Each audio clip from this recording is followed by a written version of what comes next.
Anganwadi sisters అందరికీ నమస్కారం. ఈరోజు అంగన్వాడీ వార్తలకి స్వాగతం. ఇంకా ఎవరైనా సబ్స్క్రైబ్ చేసుకోకపోతే వెంటనే సబ్స్క్రైబ్ చేసుకోండి. వీడియోస్ అయితే లైక్ చేస్తూ ఉండండి. ఇక వివరాలకు వెళ్తే అంగన్వాడీ కేంద్రాలకు గ్రేడింగ్స్. ప్రతి కేంద్రంలో 20 మంది చిన్నారులు ఉండాలి. సెంటర్లలో చిన్నారుల సంఖ్య పెంచే బాధ్యత అధికారులదే. మహిళా శిశు సంక్షేమ శాఖ అధికారులకు మంత్రి సీతక్క ఆదేశం. అదేవిధంగా అధికారులందరూ కూడా అంగన్వాడీ కేంద్రాలని తరచూ తనిఖీలు చేయాలని చెప్పి కూడా ఆదేశాలు అయితే జారీ చేశారు.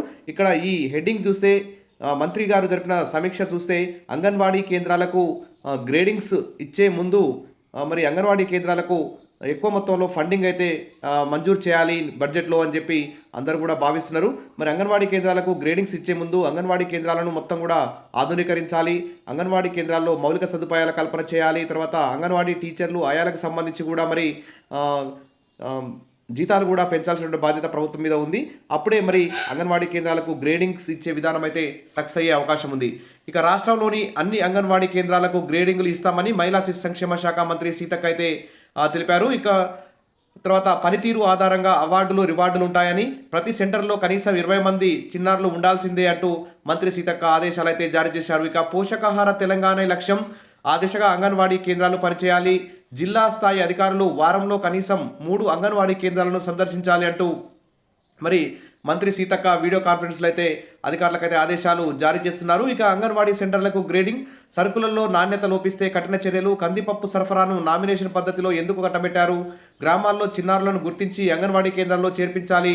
మహిళా శిశు సంక్షేమ శాఖ మంత్రి సీతక్క అంటూ ఇక్కడ మనం వివిధ న్యూస్ పేపర్లో న్యూస్ అయితే చూస్తున్నాం.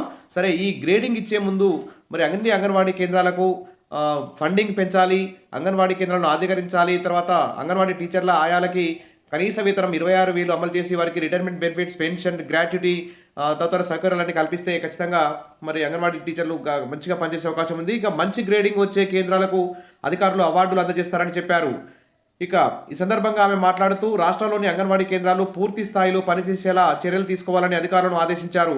చిన్నారులు లేని కేంద్రాలను మరి డిమాండ్ ఉన్న ప్రాంతాలకు కూడా షిఫ్ట్ చేయాలని, తరలించాలని కూడా ఆమె పేర్కొన్నారు. రాష్ట్రంలో 313 అంగన్వాడీ కేంద్రాలు ఇంకా ఓపెన్ కాలేదని వివరించారు. ప్రతి కేంద్రంలో 20 మంది ఉండాలని, అంగన్వాడీ కేంద్రాల్లో చిన్నారులు లేరనే కారణాలు చెప్పొద్దని, వారి సంఖ్య పెంచే బాధ్యత అధికారులదే అని మంత్రి అయితే వెల్లడించారు. మరి గల్లీ గల్లీకి ఒక ప్రైవేట్ కాన్వెంట్ స్కూల్ అయితే పర్మిషన్ ఇస్తున్నారు గవర్నమెంట్ వారు. తద్వారా మరి అందరూ కూడా మరి అన్ని సౌకర్యాలు ఉన్నటువంటి ప్రైవేట్ కాన్వెంట్ స్కూళ్ళకి 3 సంవత్సరాలు నిండగానే చిన్నారులు అయితే పంపిస్తున్నారు. అలా కాకుండా మరి ప్రభుత్వం కొన్ని నిబంధనలు విధించాలి. ఇంత జనాభా ఉన్న వారికి ఎన్ని ప్రైవేట్ కాన్వెంట్ స్కూల్ మంజూరు చేయాలి అనే విధానం ఉండాలి. కానీ విచ్చలవిడిగా ఇబ్బడి ముబ్బడిగా మరి ప్రైవేట్ కాన్వెంట్ స్కూళ్ళకు గవర్నమెంట్ పర్మిషన్ ఇవ్వడంతో ఇప్పుడు అంగన్వాడీ కేంద్రాల్లో పిల్లలు లేకుండా అయిపోతున్నారు. అంగన్వాడీ కేంద్రాల్లోనేమో సౌకర్యాలు ఏమి ఉంది, తద్వారా మరి ప్రైవేట్ కాన్వెంట్ స్కూల్లోనేమో ప్రైవేట్ వారు మంచి సౌకర్యాలు కల్పిస్తూ అనేక రకరకాల ఆట వస్తువులు ఇస్తూ రంగురంగుల పుస్తకాలు అందిస్తూ వారు చిన్నారుల తల్లిదండ్రులను అయితే ఆకర్షిస్తున్నారు. తద్వారా అంగన్వాడీ కేంద్రాల్లో చిన్నారుల సంఖ్య తగ్గిపోతుంది. కాబట్టి ప్రభుత్వం మరి ప్రైవేట్ కాన్వెంట్ స్కూళ్ళని కట్టడి చేసి అంగన్వాడీ కేంద్రాలకు ప్రాముఖ్యత ఇవ్వాలి.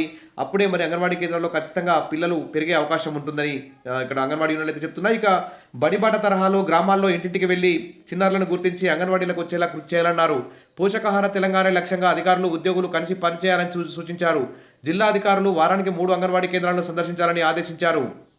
ఇక 30 అంగన్వాడీ కేంద్రాల్లో పిల్లలు లేరని, 198 కేంద్రాల్లో చిన్నారుల సంఖ్య 5 లోపే ఉందని, 586 కేంద్రాల్లో 10 లోపే చిన్నారులు ఉన్నారని మంత్రి సీతక్క గారు అయితే గుర్తు చేస్తున్నారు. ఇక ప్రభుత్వం చిన్నారుల సంక్షేమంపై 100 కోట్లు ఖర్చు చేస్తుందని, అధికారులు సీరియస్గా ఉంటేనే లక్ష్యాలు నెరవేరుతాయని చెప్పేసి ఇక్కడ మంత్రి అయితే ఆదేశాలు అయితే జారీ చేశారు. ఇక అంగన్వాడీ కేంద్రాలకు సరఫరా అయ్యే సరుకుల్లో నాణ్యత లోపిస్తే కాంట్రాక్టులను బ్లాక్ లిస్ట్లో పెడతామని కూడా హెచ్చరించారు. ఇక హైదరాబాద్ జిల్లాలో కోడిగుడ్ల సరఫరా సరిగ్గా చేయకపోవడంతో ఓ కాంట్రాక్టర్ను బ్లాక్ లిస్ట్లో పెట్టామని, తప్పు చేస్తే ఎవరిని ఉపేక్షించబోమని మంత్రి సీతక్క అయితే గట్టిగా వార్నింగ్ అయితే ఇచ్చారు.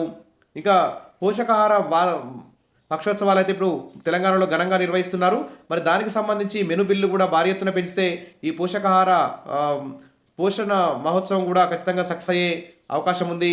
కాబట్టి చిన్నారులు లేని అంగన్వాడీ కేంద్రాలను మూసేసి మరి చిన్నారులు ఎక్కువగా ఉన్న గ్రామాల్లోకి అంగన్వాడీ కేంద్రాలను తరలించడం అయితే ఇది చాలా పొరపాటు చర్య అని చెప్పుకోవచ్చు. ఎందుకంటే గవర్నమెంటే మరి అంగన్వాడీ కేంద్రాలకు అన్ని సౌకర్యాలు కల్పించి అంగన్వాడీల్లో చిన్నారులను చేర్పిస్తేనే వారికి సంక్షేమ పథకాలు వర్తింపజేస్తాం. రేషన్ కానీ, ఇందిరమ్మ ఇళ్ళు కానీ, సమాన సంఘాల లోన్ కానీ ఇవన్నీ కూడా వర్తింపజేస్తామనే విధంగా మరి ఒక విధానం రూపొందిస్తే, ఒక చట్టం తీసుకొస్తే ఖచ్చితంగా అంగన్వాడీ కేంద్రాలు లో స్ట్రెంత్ పెరిగే అవకాశం ఉంది.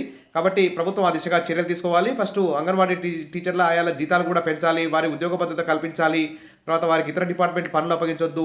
వివిధ యాపుల్లో వాళ్ళు డేటాని అప్లోడ్ చేయలేక సతమతం అవుతున్నారు.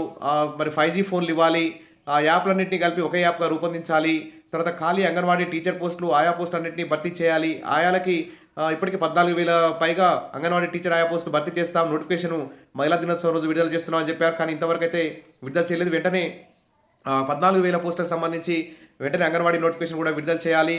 అంగన్వాడీ ఆయాలకి టీచర్లుగా ప్రమోషన్, టీచర్లకు సూపర్వైజర్‌గా ప్రమోషన్ ఇవ్వాలి. ఖాళీ పోస్టులన్నింటినీ మరి జాబ్ క్యాలెండర్‌లో అంగన్వాడీ పోస్టులను కూడా జాబ్ క్యాలెండర్‌లో ఎంటర్ చేసి ఆ జాబ్ క్యాలెండర్ ప్రకారం వీటన్నిటిని కూడా భర్తీ చేయాలని చెప్పేసి అందరూ కూడా కోరుతున్నారు. సరే, ఏది ఏమైనా మరి అంగన్వాడీ కేంద్రాలకు గ్రేడింగ్ ఇవ్వడం సరైన చర్యే. అంతకుముందు మరి అంగన్వాడీలకు ఫండింగ్స్ కూడా పెంచాలి.